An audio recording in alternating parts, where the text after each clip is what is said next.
Doom and Wolfenstein, the two franchises that many would say started the first-person shooter genre as we know it today. However, they are also now two of the best modern first-person shooters of all time, specifically the 2016 Doom reboot and Wolfenstein 2: The New Colossus. Both series were reinvigorated for modern audiences, and in the process, I became a fan of both, not just for their equally stellar and smooth gunplay, but also the stories they managed to tell, in stark contrast to each other. This is how Doom and Wolfenstein made me appreciate the artistry of the first-person shooter genre.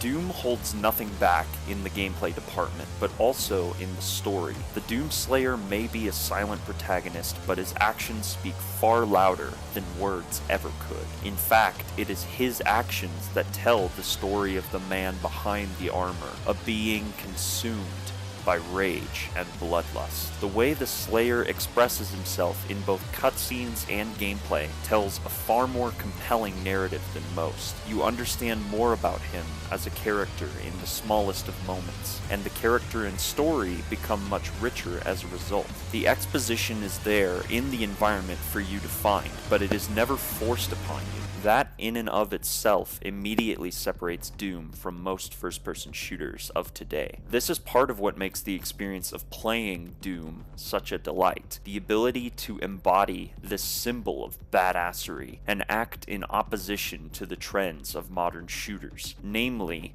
linear corridors, repetitive stop-and-pop cover shooting, and the list goes on. Doom takes itself seriously enough, but it also understands that we as players are here to do one thing and one thing only: kill a bunch of demons and smile while doing it. However, there is a fantastic story and universe there for you to learn more about, if you so desire.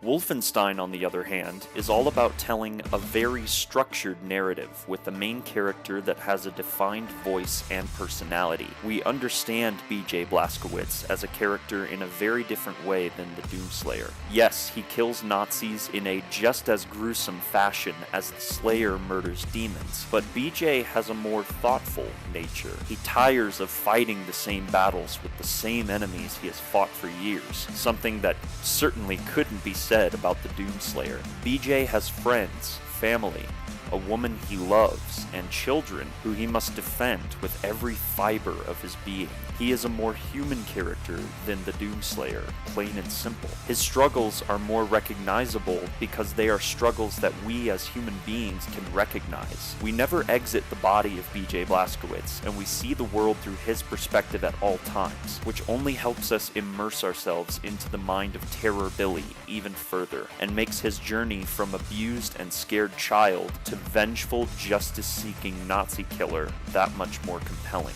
Wolfenstein 2 and Doom are games that embody the best value of a story told in the first-person perspective. The ability to embody a character and understand what makes them who they are, whether it be through small gameplay moments or through traditional cutscenes and dialogue. Wolfenstein and Doom take different approaches to tell their respective stories, but both are equally valid for their own great reasons.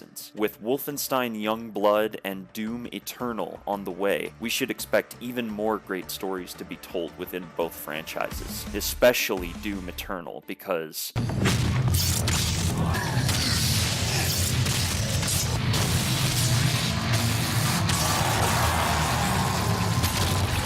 holy sh*, this game looks incredible. But another thing they both managed to do so well is the simplistic act of playing the game and tearing through Nazis and demons alike in different but equally satisfying ways. The combat mechanics are much like the original games from the 1990s, but they are far more refined and updated to fit today's modern standards. Many shooters today simply don't have that punchy feeling when you fire a gun or perform a melee takedown. But Wolfenstein and Doom managed to draw from their heritage in such an ingeniously simple way by maintaining that fast and aggressive gameplay style that made the originals so special to so many people. It's a sensation that I find very hard to describe, but if you play both games, you'll understand what I'm getting at here. Anyway, I hope you enjoyed this kind of essay-style video. I wanted to talk about why both Doom and Wolfenstein tell such great stories in their own respective ways, and I hope I got my point across in as eloquent a way as I could manage. If you did enjoy the video, leave a comment down below letting me know what you think about both the Doom and Wolfenstein series as they are today. Do you enjoy the modern incarnations? If so, do you also believe that they have stories worth telling? Also consider subscribing for more content like this and hit that notification bell so you never miss a video. And remember that the outsider walks among us. Thanks for watching.